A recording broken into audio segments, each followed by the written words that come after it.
Muri Zimbabwe pakaipa ex-husband yaChimhamha uyo anonzi Killer Zivu ari zvekare former member of parliament wekuZanu PF ari kunzvoni akaadmitwa kuchipatara iko zvinezvi atori mukati.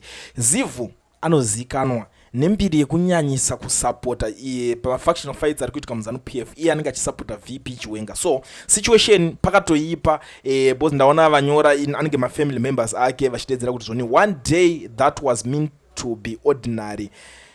Honorable Zivu had suddenly fallen ill and been rushed to hospital with several breathing complications. He is currently in the intensive care unit on oxygen, and the situation is quite concerning. The family kindly requests your prayers. Ndo yatiri kuona iri kunyorwa panapa the same zvakangoitika maona musi wakazoshaika kana kuti musi wakazonzi Chimhamha afa paya.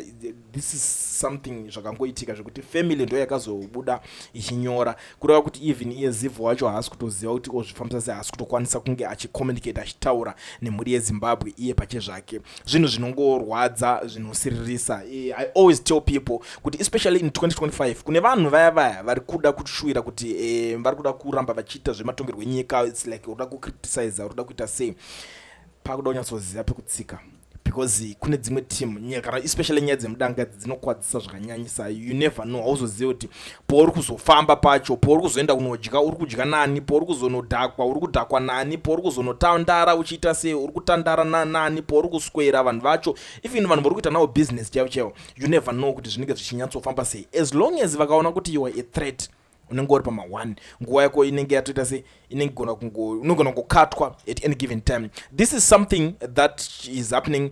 So please muri Zimbabwe, be very careful. Izvezvi so hazvisiri zvinhu zvekungoti nepamwe posina kana any capacity or anything because of your popular you obva kuti because ndakuda kungojambira pane mafights acho, especially uchiziva kuti uri muZimbabwe. Pakaipa because these guys nyaya iripo iyi haisi kids game. Unenge uchikuwadzirwa nyaya yekuti uri kususpectwa kuti pamwe uri kutumwa naye Chiwenga wacho. Ndo zvinhu zvinenge zvichikwarira vanhu vakawanda. Ndoona kana vanhu vakawanda izvo vakabviswa mumapositions ake is because maybe uri ngochinzi uri mufesi wake, uri loyal kwaari, vanotarisa kuti saka tokusiya sei uri pa-influential position like that.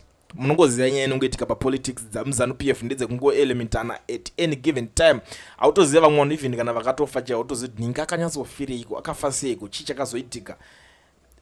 As long as uri threat avakusiya wakadaro, nekuti vanenge vachiita yai unzanzi sorry yakaperera kuhondo usaregedze threat ichirarama. That's how they run things. Saka please ndangoti ndingouya panapa very quick ndichizivisana nemi zvinhu zvinenge zvichiitika muri yeZimbabwe tamugorera 2026 kudai so kuti Zivu paarifanira kunge achipinda achicelebrate ari kunzi akangonoti pu ndobva atomhanyiswa kuchipatara. That is the current situation. Most of the times vanhu vakawanda havazozvinyanya zvitora serious zvavo, but ukaona information yakutobuda, we understand kuti dzimwe nguva vakomana vacho vanogona kuita vachiita public stand like what they always do, kuti anongozoti okay even kana ari as long as ari popular uda kunzwa kuti vanhu munomuda here kana kuti munomufarira here or anything, kana kuti ane bandera rake raari kutonzvenga kana kuti ari chinhu ari kutry kuda kuwandisa, cause normally munhu wekuti anenge achingotambira akabvira arimo muZanu PF kudhara cannot be trusted 100%. But inini ndangotirekedza ndimhanyewo ndisvitse shoko kwamuri maZimbabweans sezvo muri vanhu vakakosha vanodhiserva kugara vachiziva zvinenge zvichiitika munyika yekwavo. Saka ndangoti ndikokuzivisai ndo shoko riripo. Zivu akaadmitwa, ndo nyaya iri panapa. But ndisandaenda zvangu zvakakosha. Vanhu vese vari muSouth Africa tamuna 2026 kudai so mukana uripo, the door is open. Vanoda kuregisterwa makampani nekuvhurwa maFNB business account vasina mawork permits nemastudy permits vaya. But education research iyo ine nhamba dzandasiya dziri paflyer ndo shasha dzega dziri kupedza masports vari kukwanisa kubatsira vanhu, vanokubatsirai, vanokuregisterai makampani vokuvhurirai maFNB business account musina mawork permits kana mastudy permits. And the advantage yekushanda navo ndekuti you don't need to travel kuenda kwavanenge vari wherever they are, but vanokuitira iwewe uri kwauri ikoko ivo vari kwavari. But make sure kuti ukwanise kubatsirikana unofanirwa kunge uine bepa rekufambisa iro rinonzi passport, iyoyo yakadhindwa ine chidhindo chawakapinda nacho ichocho, unoita zvinoita nayo, unopota uchitenga zvinhu mupepu uchiita sei, wakukwanisa kuregister company with that passport through education research. Si vanhu vekuti vanodhura zvakanyanya kana kuti tingati vakachipa, but very reliable. Havasi vaya vekuti tinozoti mangwana unodemba uchiti saka zvinhu zvakachipa zvinodhura.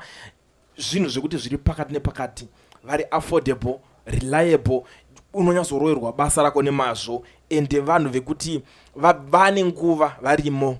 Ukangoona uchida kuregister something, dhila nevakaregister kudhara vanokuudza kuti zvinofamba sei.